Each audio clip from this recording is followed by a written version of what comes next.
नमस्कार मेरे प्यारे दर्शकों, स्वागत है आपका इडियम्स सेट 12 में। समझो ऐसा ना भूलने जैसा। आज के इडियम को हम बिना देरी किए शुरू करने वाले हैं। चलिए, पहला हमारा इडियम है फ्लिंग योरसेल्फ इनटू समथिंग।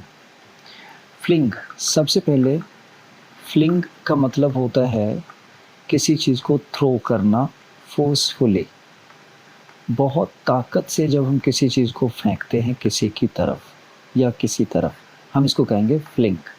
जैसे आपने गुस्से में कोट को उतार के फेंक दिया, कपड़े को उतार के फेंक दिया। जैसे बंदर मामा जूता फेंकते हैं ना, तो बंदर मामा flung his shoes on to the floor. तो उन्होंने फेंका जोर से। अब हम आते हैं इडियम्स पे। इडियम कह रहा है fling yourself into something. तो आपने अपने आप को जोर से फेंका किसी चीज़ में। किसी चीज़ का मतलब है कि कोई एक्ट है, कोई एक टारगेट है, कोई एक गोल है जो आपको अचीव करना है। इसके लिए आपने अपना सब कुछ न्यौछावर कर दिया। मीन्स आपने अपना तन मन सारा का सारा उसमें समर्पित कर दिया। आपने अपने आप को उसमें झोंक दिया। तो झोंक देना यहाँ पे ध्यान रखना है आपको कि आपने अपने आप को फ्लिंग कर दिया इस काम में ताकि ये टारगेट पूरा हो सके। आपने झोंक डाला। चलिए, अब बेटर अंडरस्टैंडिंग के लिए एक हम एग्जांपल लेंगे। एग्जांपल है, after quitting her corporate job, Sara decided to fling herself into her passion for painting, spending every day in her new studio. Got it clear? चलिए, हम अगले पे आते हैं। अगला हमारा इडियम है raring to go. Raring word जो आया है ना, ये रेस से आया है। और वो भी कौन सा race? Horse race.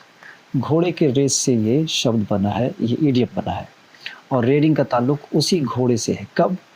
When a horse rises on it's hind legs. पिछले पैर पे घोड़ा कब आ जाता है? जब वो बहुत एक्साइटेड हो या एंग्जाइटी में हो, एंग्जाइटी रिडन। एंग्जाइटी में होने से वो परेशान जब होता है तो कहते हैं ना घोड़ा बिदक गया, उस स्थिति में भी आता है।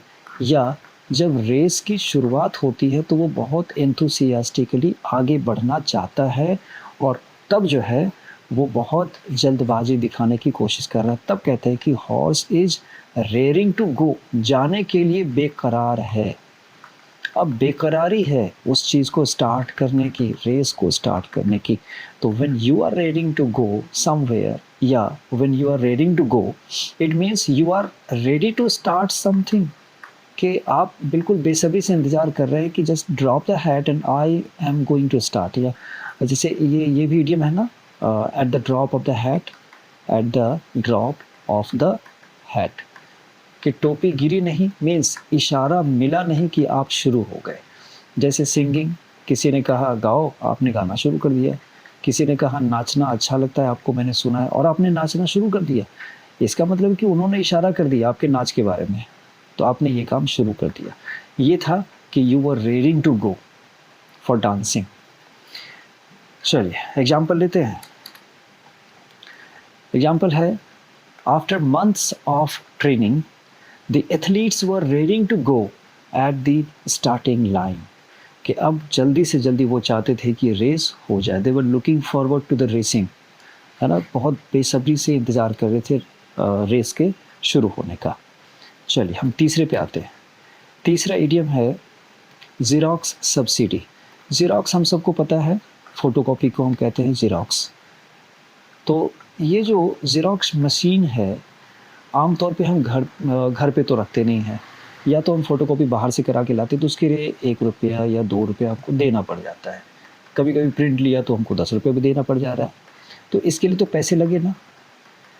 अब इसी में जब आप ज़्यादा कॉपी कराते हैं तो आप कहते हैं कुछ सब्सिडी दे दो, कुछ सब्सिडी मिल जाएगी आपको, कुछ छूट मिल जाएगी कम कीमत में। लेकिन ज़ेरॉक्स सब्सिडी ऑफिसेस से ये बना है। ऑफिस में फ़ोटोकॉपियर मशीन होती है।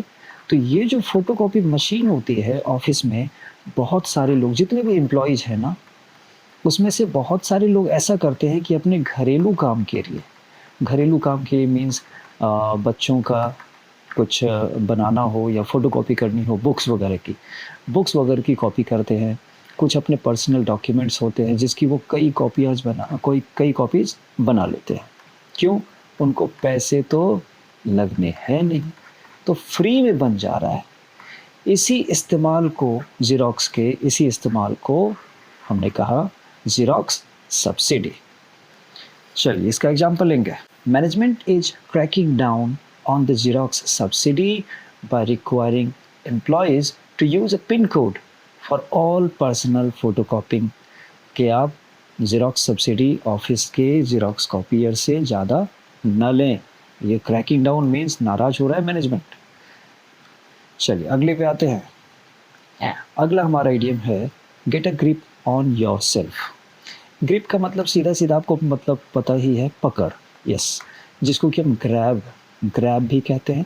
जैसे मैं आपको जो समझा रहा हूँ, अगर आप समझते चले गए तो मैं कहूँगा कि आपकी पकड़ अच्छी है, आप अच्छे से समझ रहे हैं, तुरंत अपने कब्जे में लिया, ग्रैब कर लिया, पकड़ लिया। और पकड़ का मतलब है कि अब ये जैसे इडियम आपको समझ में आ गया, अगर आपने ये अच्छे से समझ लिया है तो अब आपके पकड़ से ये बाहर नहीं जाएगा। डन। अब आते हैं get a grip on your self पे। अगर सेलर की बात करें, सेलर जो होते हैं तो उनको स्टॉर्म का सामना करना पड़ता है। तो स्टॉर्म के दौरान वो क्या करेंगे, शिप के रेलिंग्स को या रस्सियों को उसको पकड़ के अपनी जान बचाएंगे ना, सो दैट उनकी जान बच जाए, समुद्र में ना गिर जाए। तो वहाँ पे यूज किया हमने क्या, ग्रैब। तो उन्होंने अपने शरीर को बचा के रखा। कैसे? They got a grip on the rails या हैंड रेल्स या रोप्स ऑफ द शिप। और यहाँ क्या है, get a grip on your self, अपने ऊपर कंट्रोल रखा, आपने अपने को बचाया। अपने पर कंट्रोल का मतलब हो गया, कभी कभी ऐसा होता है कि आप बहुत गुस्से में आके, आवेश में आके कुछ ऐसा काम कर सकते हैं जो बहुत गलत हो जाता है, बाद में सिद्ध होता है गलत। तो उस स्थिति में कोई कह सकता है कि get a grip on your self means अपने गुस्से पर काबू रखो। ये इमोशन पे काबू रखो। इन चीज़ों में हम कहते हैं get a grip up on your self. तो आप अपने आप से बाहर ना हो जाए। डन। एग्जाम्पल है, stop crying about the small mistake and get a grip on your self before the meeting starts. अब कोई आदमी जो है ना फीली टची होता है। फीली टची का मतलब है कि अगर उससे छोटी गलती भी हो जाती है तो वो बहुत शर्मिंदगी फील करता है। ये इस सेंटेंस में ऐसा ही कुछ हुआ है। कोई फीली टची आदमी है जो अपनी एक छोटी सी गलती पे बहुत रो रहा है या बहुत पछता रहा है, तो कोई उसको कह रहा है कि get a grip on your self before the meeting starts. जो हुआ सो उसको छोड़ो, अब मीटिंग की तैयारी करो। डन। चलिए लास्ट हम आएंगे। हमारा लास्ट इडियम है hang on by fingernails. Hang on का मतलब होता है जमे रहना का मतलब आप ऐसे समझिए, थामे रहना। किसी को कहते हैं ना कि ज़रा होल्ड ऑन, हम कहते हैं होल्ड ऑन कब कहते हैं कि आप वेट कीजिए, ठीक है, वेट करो। मोबाइल पे, फ़ोन पे अक्सर ऐसा कहा जाता है होल्ड ऑन, थोड़ी देर वेट करें। और यहाँ पे हैंग ऑन कहा जाता है कब, आप ज़रा वेट करें, किसी डिफ़िकल्टी में आप हैं, आप डिफ़िकल्टी में, तब कोई कहता है कि ज़रा सा बर्दाश्त करो, वेट करो, मैं अभी रेस्क्यू टीम को बुलाता हूँ या मैं अभी बचाने का कुछ उपाय करता हूँ। इस कंडीशन में आप कहते हैं हैंग ऑन। तो hang on by fingernails का मतलब क्या है, ऐसा लग रहा है कि आप उंगली के दम पे सिर्फ लटके हुए हैं किसी पहाड़ी से।